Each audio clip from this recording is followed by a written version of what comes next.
The NBA trade deadline came and went this past Thursday, but who were the winners and losers at the deadline? We're going to talk some NBA hoops with a host for CBS Sports Radio and Sirius XM NBA Radio. My guy, Dave Shepard. How you doing? Dexter, I'm doing well. Thank you so much for having me. I was not dressed nearly as well as you last time, so I hope I am making up for that this time around. Well, listen, I'm going to talk some fashion before we get to some basketball. Let's hear it. I like the cream blazer. Thank you. It's a good look with the white. Thank you. So now I feel like you are as fresh as me. Even if you don't feel it, I'm letting you know that you are. Right, because I can hold my own with a sports conversation any day with you. Absolutely. You can hold your own with anybody. I appreciate that. It's the fashion where I was falling short of you. So I appreciate you setting the bar high. I appreciate the love, man. Yes. I appreciate you got to set the bar high. Well, you are my Michael Jordan of fashion. I'm always going to be chasing you. That's a bit much. I'm never going to supplant you, but I'm always going to be chasing after that. So I appreciate you having me. That's a bit much. Michael Jordan of fashion. Yeah. Didn't see that one coming. All right. Speaking of what we didn't see, Dave. Yes. We didn't see much big names moved at the NBA trade deadline. Right. But there was plenty of activity.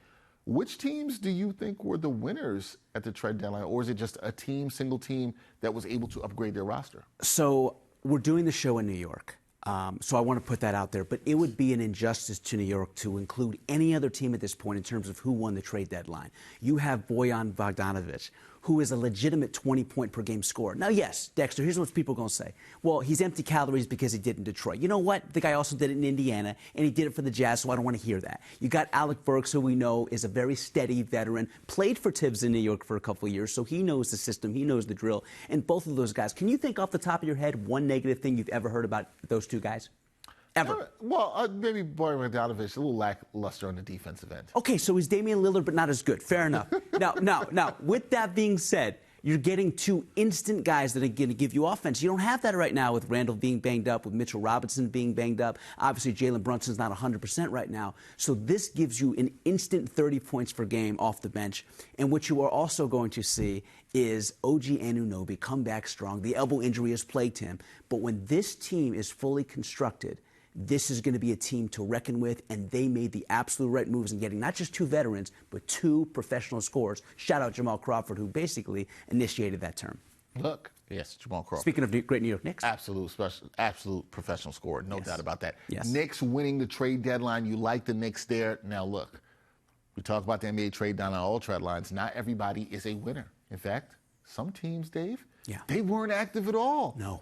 Who were the biggest losers at the trade deadline? Man, to put loser in the same sentence with LeBron James, I don't know if I can do that. Oh, here you go. But I got to be fair-minded and objective when it comes to what the Lakers did not do at the trade deadline, Dexter. I'm going to get loud for a second here because Rob Pelinka, what are we doing? LeBron James, I understand he's in year 21, but the reality is this is a must-win situation with a guy that still offensively is a top 10 player in the NBA. Now, here's what we know. Hold on. Yeah? Hold on. Yeah? I'm sorry I mentioned LeBron. I get excited. I see that. Yeah. I almost thought you were a Laker fan. I'm like, the energy just shifted. Dexter, here's the thing. Okay. With the Knicks, I can finally be calm, cool, and collective. Finally, I don't have to yell at the top of my lungs about James Dolan. But when it comes to LeBron James, this is the biggest asset we've had in the NBA, no disrespect to Kobe Bryant, for the last 10, 15 years. So with that being said, every year is so precious. And you understand that you go against elite teams like the Denver Nuggets in the regular season this week. And what we saw last year when they got swept, offensively, that's not the problem. The problem is not having the right pieces around LeBron James to play defensively. Kind of like my voice is going to have to play defense in a little while when it's completely shot because I'm screaming. Oh, yes, it is. But here's the point. With LeBron James, you have to surround him with the right pieces. What was Chicago doing? Nothing. Nothing. Billy Donovan, we know he can't coach in the NBA. No disrespect. I know he's a great Knick himself. Back in the day, he can coach Florida. I'll give him that much. He can't coach in the NBA. We saw that with OKC. So that was a disaster waiting to happen. So you got to ship those guys. You got to move those guys and finally get them. DeMar DeRozan loves L.A. Andre Drummond played for the Lakers. Alex Caruso was a key cog defensively for them when they won their championship in the bubble. I know some people don't count that, but let's be real. It does count number 4 for LeBron. And he ain't going to get number 5. He's not going to come close. The Lakers did nothing. They did as much as you and I at the trade deadline, and that's a disgrace considering we know LeBron has the player option for year 22, and he's going to end up playing in Siberia with Bronny somewhere instead of playing for L.A. in year 22. So to answer your question, who lost? It's LeBron and the Lakers because they did nothing. Nothing. You said it with your chest. Yeah. Wow. Thank you. Energy totally shifted. I got to work on my posture a little bit. I was watching Taylor Swift the other day, And say whatever you want about her from a lyrical standpoint and from a vocal standpoint, but my God, is her posture on point. Kind of make me feel bad about myself a little So you got to step your posture game up. Yeah, yours is great, by the way. You stepped the fashion game up, you stepped the posture game up. Yes. And now we got to change the vocal inflection a little bit when it comes to the Laker talk. There you go. Just speak out of your diaphragm. That's what I've always been told. We got that. Yeah. All right, you mentioned the Knicks. I want to talk about the Knicks because they've made additions to transform their roster this year with the 2 trades that we saw. They've played some strong basketball since New Year's Day. Are the Knickerbockers championship contenders? That's my camera? That's your camera. That's my camera? Okay. Are the Knicks contenders? Dexter Henry asked a very poignant question, and a lot of people are going to tell you no. Let me tell you why they are. 1994, ring a bell. They had one superstar in Patrick Ewing. We all know that. Now they have another superstar in Jalen Brunson. No disrespect to Melo, we love him. No disrespect to Spree, no disrespect to Allen Houston. This is the most important player. I'm going to make sure we are very much aware of this. Let me be clear. Carmelo Anthony is an all-time great scorer, but Jalen Brunson is the most important New York Knick in the last 30 years. Why? He's more than Melo because he elevates his teammates. And Dexter, when you surround him and the ascension that he's been on, no one saw this coming. We knew he was going to be viable for the Knicks based on the run he had with the Mavericks, but nobody saw superstar-esque. Nobody saw all-NBA perennial first team, second team, which is eventually what he's going to be. And I witnessed the Knicks team that beat a reigning defending champion Denver Nugget team by 38 points. They had Nikola Jokic, they had Michael Porter Jr., they had Aaron Gordon, they had Jamal Murray, they had that core 4.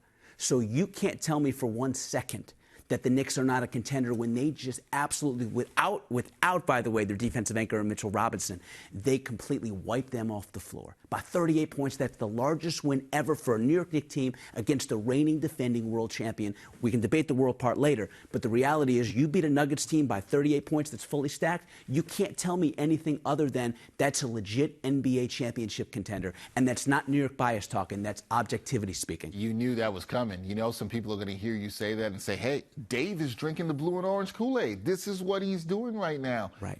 Look, the team's playing good basketball. They could have a shot to get to conference finals or finals. I don't think it's that crazy. Thank you. It's not that crazy. Enjoy that blue and orange Kool-Aid, though. I appreciate that. By the way, speaking of blue and orange, I'm on the A train, and all of a sudden it goes to the D line. So they knew I'm a Knicks fan. when does that ever happen, by the way? Only when I come see you. So, look, I guess the city is so in tune with how the Knicks are playing. You have to go from the blue line to the orange line. Excuse me for 1 second, Dexter. By the way, for anybody that doesn't know subways in New York, you have the orange line, you have the blue line, among many other primary colors. We don't want to leave the people that aren't from New York that wouldn't know that. Okay. Now, as we head towards the All-Star break, which is going to be next Thursday, in your eyes, who's the best team in basketball? Is it the defending champion Denver Nuggets? Is it the Boston Celtics? Dare you say the New York Knicks? I know you're not going to say the Los Angeles Lakers. We already got that out the way. Yes. Who's the best team in basketball? So I'm going to go WWE for a second here. Oh, God. To be the man, you got to beat the man. Oh, okay. And yes, the Celtics have the best record in the NBA. Problem is, I don't trust Jason Tatum in a big series. I certainly don't trust clueless Joe Mazzulla. And when it comes to the best team in the NBA, some people are going to say the Clippers, right? Because you have a Clippers team starting out 8-10, and then they go 26 since that point. But when you return all 5 starters on a team that only lost 4 postseason games in 4 series, and those 4 losses came by 2 possessions or less, and I'm obviously referring to the Denver Nuggets, and all of the starters, including KCP, Kentavious Caldwell-Pope, is 30 years old and younger, you can't knock a team and not say they're the best when they proved it the year before, and they are right there again. And Mike Malone is more concerned about winning another championship than he is about his name, and Lakers getting more attention these days, which is very refreshing. So you have to say the Denver Nuggets in this instance. And Nikola Jokic, we know at this point that guy is the real deal, and he's fazed by nothing.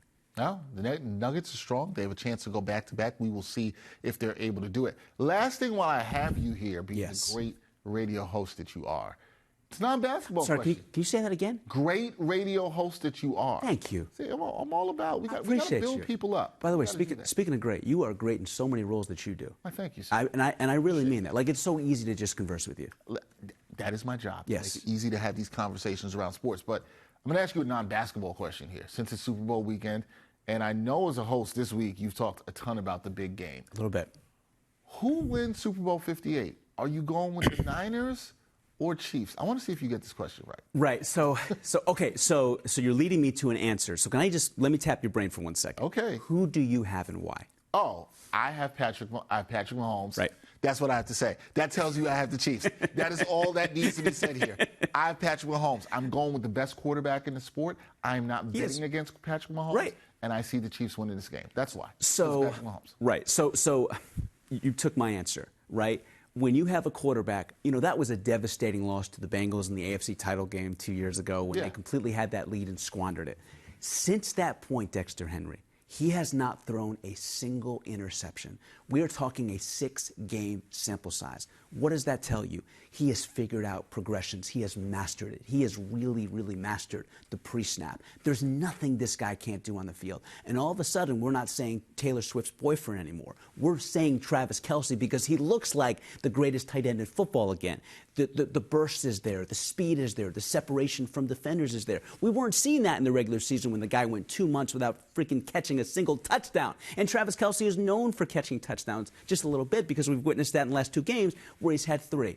You also have Isaiah Pacheco, who we know runs angry, but he also runs smart. There's a reason why he's leading the NFL postseason in rushing yards. Steve Spagnuolo, New York, we love him here. Won us the Super Bowl in 2008. He's a 2-time Super Bowl champion as a defensive coordinator with the Chiefs for a reason. And then you have the underrated all-time great coach in Andy Reid, the ultimate playmaker, the ultimate decision maker, and a guy that people love to play for. And by the way, last time I checked, Kyle Shanahan had a double-digit lead in the second half of the Super Bowl, blew that as a head coach, had a 28-3 lead as an offensive coordinator, an MVP in Matt Ryan. You have an unbelievable wide receiver, Hall of Fame talent in Julio Jones. And what do you do the last 22.5 minutes in 2017? You don't score a single point.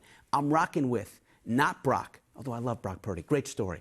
But you got to go with the guy that is truly the Tom Brady of his generation. Just very quickly, by the way, when he wins his 3rd Super Bowl, I don't want to hear comparisons to Tom Brady. Let him win 4 Super Bowls after the age of 37. Then we'll have that discussion.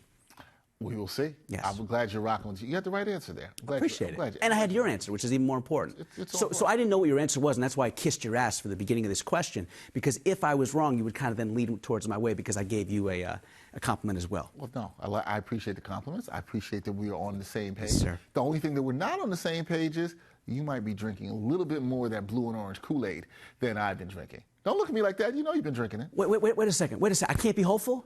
I mean, no.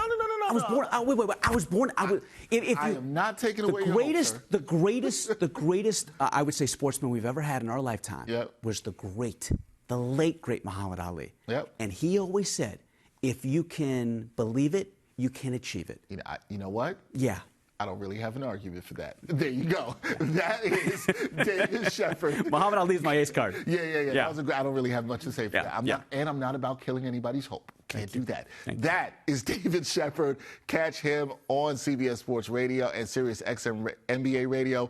One of the great hosts out there on the radio waves. Dave, always good to talk some basketball and some football as well. Thank you for the time. Thank you so much for having me. We got to do this again soon. We will do it again soon. Enjoy the Super Bowl, y'all.